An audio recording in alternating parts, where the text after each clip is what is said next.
नमस्कार। आज हम मुगल साम्राज्य के एक बहुत ही नाजुक मोड़ को समझने की कोशिश करेंगे। ये वो दौर था जब सत्ता पहले बादशाह बाबर से उनके बेटे हुमायूं के हाथों में जा रही थी। ये सिर्फ एक राजतिलक की कहानी नहीं है, बल्कि ये एक पिता की विरासत और एक बेटे के सामने खड़ी पहाड़ जैसी चुनौतियों की कहानी है। तो कहानी की शुरुआत होती है 26 दिसंबर 1530 से। आगरा में बाबर की मौत हो जाती है। लेकिन रुकिए, ये कोई सीधी साधी मौत नहीं थी। बात इतनी सिंपल नहीं है। देखिए, खुद बाबर की बेटी गुलबदन बेगम अपनी किताब हुमायूंनामा में एक चौंकाने वाला दावा करती हैं। वो लिखती हैं कि इब्राहिम लोधी की मां ने बाबर को जहर दिया था। सोचिए जरा, एक बादशाह की मौत और उस पर जहर का इल्जाम, वो भी किसी और ने नहीं बल्कि उनकी अपनी बेटी ने लगाया था। और यहीं से ये बड़ा सवाल खड़ा होता है, क्या एक नए साम्राज्य की नींव रखने वाले की जान ले ली गई थी? ये सवाल उस दौर के तनाव और साजिशों की तरफ सीधा इशारा करता है। तो चलिए इसी सवाल के साथ इस पूरी कहानी की परतों को एक-एक करके खोलते हैं। आज के इस सफर में हम सबसे पहले बाबर की मौत के हालात को देखेंगे, फिर उनकी उस विरासत को समझेंगे जो सिर्फ जंग के मैदान तक ही सीमित नहीं थी। उसके बाद हुमायूं की दुविधा, साम्राज्य के बंटवारे के घातक नतीजे और आखिर में उन चुनौतियों पर नजर डालेंगे जिनका हुमायूं को सामना करना पड़ा। तो चलिए पहले हिस्से से शुरू करते हैं। बाबर की मौत असल में उसके साम्राज्य के लिए एक अंत से ज्यादा एक नई और बेहद उलझी हुई शुरुआत थी। बाबर की मौत के बाद जो हुआ वो भी कम दिलचस्प नहीं है। देखिए, उन्हें पहले तो आगरा के आराम बाग में दफनाया गया, लेकिन उनकी दिली ख्वाहिश थी कि उन्हें काबुल में दफन किया जाए। बाद में उनकी पत्नी ने उनकी ये इच्छा पूरी भी की। ये बात दिखाती है कि हिंदुस्तान जीतने के बाद भी उनका दिल हमेशा काबुल के लिए ही धड़कता था। अच्छा, ये समझने के लिए कि हुमायूं को विरासत में आखिर मिला क्या था, हमें बाबर को सिर्फ एक फौजी या विजेता की नज़र से नहीं देखना होगा। उनकी विरासत तलवारों और तोपों से कहीं ज्यादा गहरी और रंगीन थी। बाबर सिर्फ एक योद्धा नहीं थे, वो एक कलाकार भी थे। उन्होंने अपनी आत्मकथा बाबरनामा लिखी, जो आज भी इतिहास का एक बहुत ही जरूरी दस्तावेज मानी जाती है। उन्हें बाग बगीचे लगवाने का भी जबरदस्त शौक था। उन्होंने फारसी कविता की एक नई शैली मुबायान को जन्म दिया और गंजीफा जैसे खेल भी शुरू किए। मतलब वो एक मल्टी टैलेंटेड शख्सियत थे। इतिहासकार स्टैनली लेन पूल ने बाबरनामा के बारे में बिल्कुल सही लिखा है। यह सिर्फ एक बादशाह की डायरी नहीं है, बल्कि एक ऐसे इंसान के गहरे विचारों का आईना है जो दुनिया को बहुत ही बारीकी से देखता था। इससे एक बात साफ होती है, हुमायूं को सिर्फ जमीन का एक टुकड़ा नहीं, बल्कि एक बहुत बड़ी बौद्धिक विरासत भी मिली थी। तो अब कहानी का फोकस हुमायूं की तरफ आता है।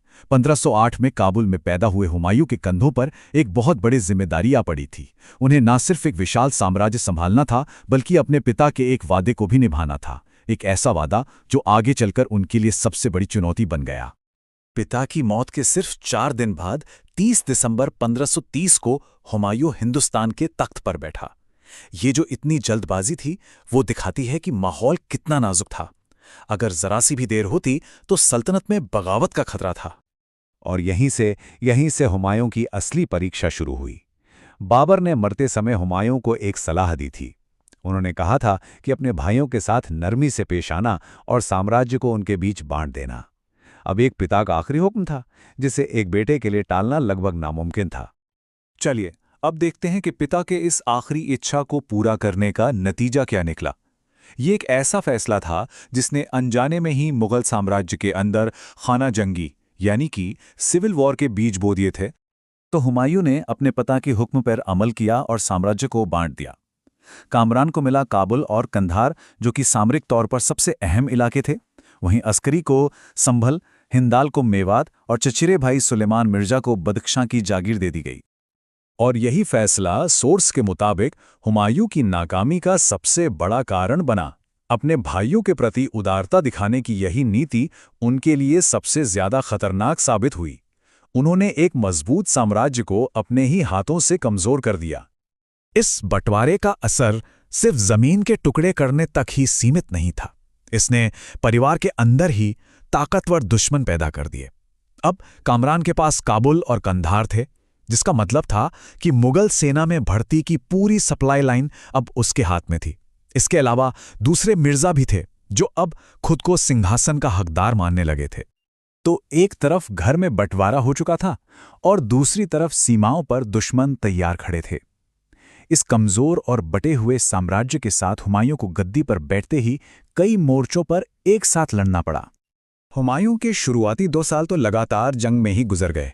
1531 में कालिंजर पर हमला किया, 1532 में दोहरिया में अफगानों को हराया तो सही, लेकिन उसी साल उन्हें चुनार के मजबूत किले को घेरना पड़ा, जहां एक नया और ज्यादा खतरनाक दुश्मन उनका इंतजार कर रहा था। उन्हें सच में सांस लेने तक की फुर्सत नहीं मिली। और चुनार के किले में वो दुश्मन था शेर खां, जिसे बाद में पूरी दुनिया ने शेर शाह सूरी के नाम से जाना। वो अफगानों का नेता था और आगे चलकर हुमायूं का सबसे बड़ा और सबसे कट्टर विरोधी साबित हुआ। कह सकते हैं कि इसी घेराबंदी से इन दोनों की लंबी और ऐतिहासिक दुश्मनी की शुरुआत हुई थी। ये पूरी कहानी एक पिता और एक बेटे की बिल्कुल अलग-अलग भूमिकाओं को बहुत खूबसूरती से दिखाती है। बाबर एक साम्राज्य बनाने वाले थे, एक एम्पायर बिल्डर जिन्होंने जमीन जीती और एक वंश की नींव रखी। वहीं हुमायूं एक वारिस थे, जिनका काम था उस बनी बनाई विरासत को संभालना, एक ऐसा काम जो शायद बनाने से भी कहीं ज्यादा मुश्किल था। तो आखिर में ये सवाल हमारे सामने खड़ा रह जाता है, एक ऐसा शासक जिसे विरासत में एक बटा हुआ परिवार और चारों तरफ दुश्मन मिले, क्या उसके लिए ये कभी मुमकिन था कि वो अपने पिता की कामयाबी की बराबरी कर सके? सत्ता और विरासत कितनी नाजुक चीजें होती हैं। हुमायूं की कहानी इसी का सबसे बड़ा उदाहरण है।